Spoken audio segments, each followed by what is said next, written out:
You know his paintings, the glowing skies, the golden sunflowers, the quiet cafes. But do you know the man behind them? The man who painted beauty, while carrying storms inside his own heart? Vincent wasn't born an artist. He tried many lives before finding his path: a teacher, an art dealer, even a preacher in dark coal mines. He felt the world more deeply than most. He saw suffering, and it pierced his heart. Somewhere in that pain, he picked up a brush. Art became his refuge, his escape, his way to breathe. Life was never easy. Vincent had no money. He lived in tiny rooms, often cold and hungry. He sold almost nothing. Yet every day he painted. Not for fame, not for money. He painted because he had to. Every brush stroke kept him alive. Every color carried his emotions. Every painting was a piece of his heart. And through it all, there was one person who never let go: his brother Theo. Theo sent money, encouragement, and love.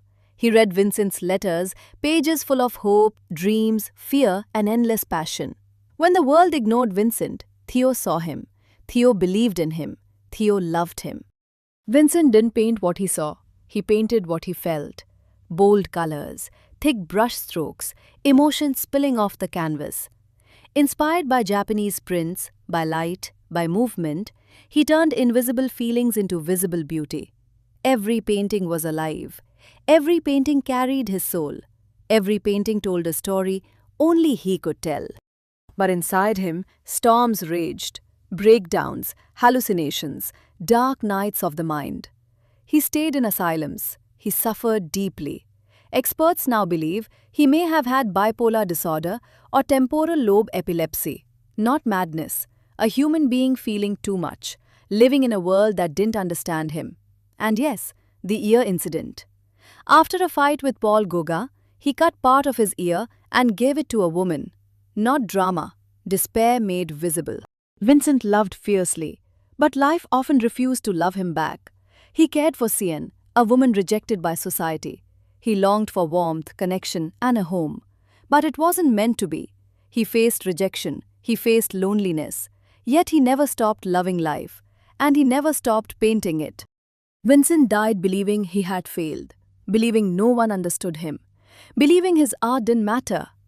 Yet after his death, the world finally saw him. His paintings became celebrated, priceless, eternal.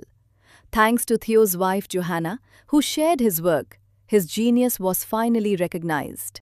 Van Gogh wasn't crazy. He was human, sensitive, intense, fiercely original. Pain doesn't make genius. Courage makes genius. Persistence makes genius. Creativity makes genius. Next time you see his paintings, don't just see colors. See a man who felt too much and turned his pain into beauty. Sometimes, the brightest light shines from the darkest minds. And your story can be just as beautiful.